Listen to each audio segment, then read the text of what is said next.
Good morning. This is Jovine from Behind the Markets. Happy Thursday. Today is December 5th. Today, I want to talk about the Secretary of Defense. Now, I know that Trump nominated Hegseth to be the Secretary of Defense, but it seems like his nomination is faltering, and I count myself as happy that is happening, frankly. Cards on the table here. And the reason that is I'm not saying I don't enjoy him on Fox, and he's a good commentator and understands some of the issues here, but remember what the Pentagon is. The Pentagon is nearly a $1 trillion a year bureaucracy. And you've got to make sure you can move that bureaucracy. Let's talk about the ship of state. But it's one thing that I always remember about the JFK assassination. Remember, JFK was assassinated and LBJ was sworn in. You remember in that very famous picture with Jackie standing by his side. But remember something, LBJ was leader of the House and then majority leader in the Senate. He understood the ship of state. So when he took over, when he became president, he got into that cockpit and he understood how to fly that plane. Flip, press all the buttons like a pilot who knew how to fly that plane. And he just took that plane and he flew it left. And they wanted to go left with the Great Society and everything. But the man knew how to fly the plane.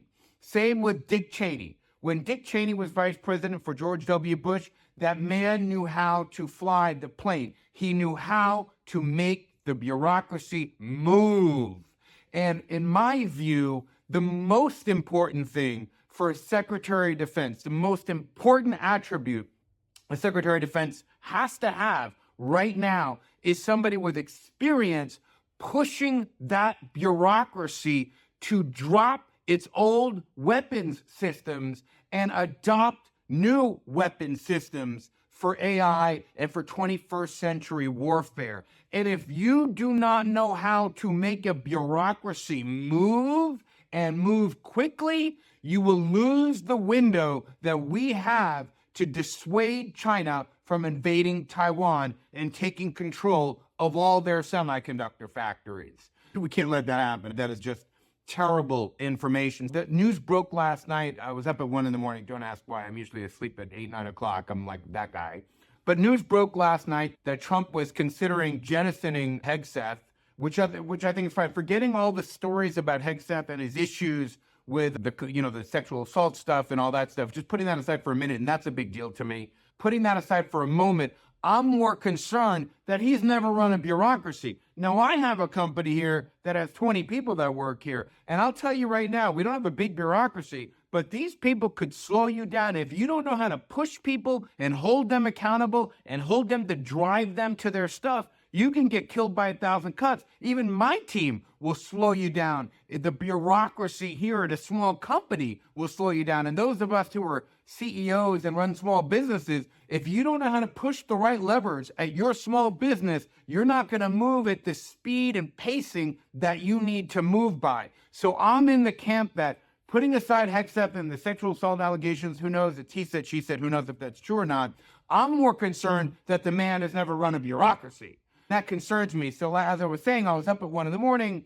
and I saw that DeSantis, Florida Governor Ron DeSantis, Trump is thinking about nominating him. I think he would make a fine Secretary of Defense. He has experience there. But also, Trump also threw out a name, Elbridge Colby, which is somebody that I'm very fond of. You might also have seen him on Fox. But he has a lot of experience also in the Pentagon, and he's written serious defense papers, and we exchange notes on Twitter from time to time. The point of the matter is, this is so important for many reasons, picking the right Secretary of Defense. Remember something, we still have a military where most of the resources in our weapons go for 20th century armaments, tanks, and certain types of missile systems. We need a more distributed military, a military that used distributed warfare, distributed swarm kind of warfare to fight the next battles. We want to mimic what the Mongols did on horse relative to fixed position soldiers on the ground. We need to revolutionize our military. Now, you can't just say, all right, we're going to stop funding all the tanks and stop funding all this and stop funding all that and pour all the money into these new technologies. No, because what if they don't work? There has to be a process by which the gap between where we are right now and where we want to be is slowly moved up, marched up over time. So the faucet goes from old weapon systems like tanks slowly to drones, slowly from manned aircraft and airplanes, slowly to automatic and non-manned aircraft, drone warfare. So we have to do this, and we have to do it quickly because we are behind the 8 ball on this, and we need somebody who could make that bureaucracy dance.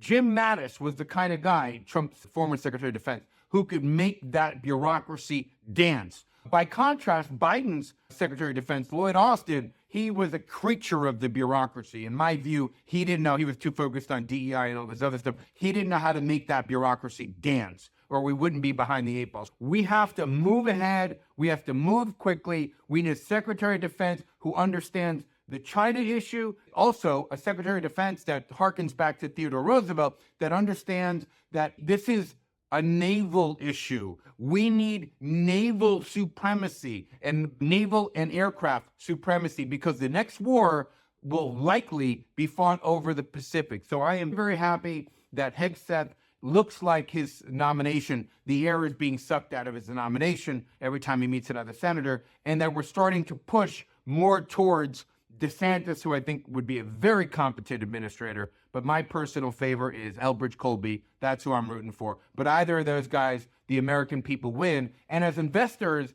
in defense companies that are focused on the new wave of defense, we're going to win big time. That's all I have. Thank you.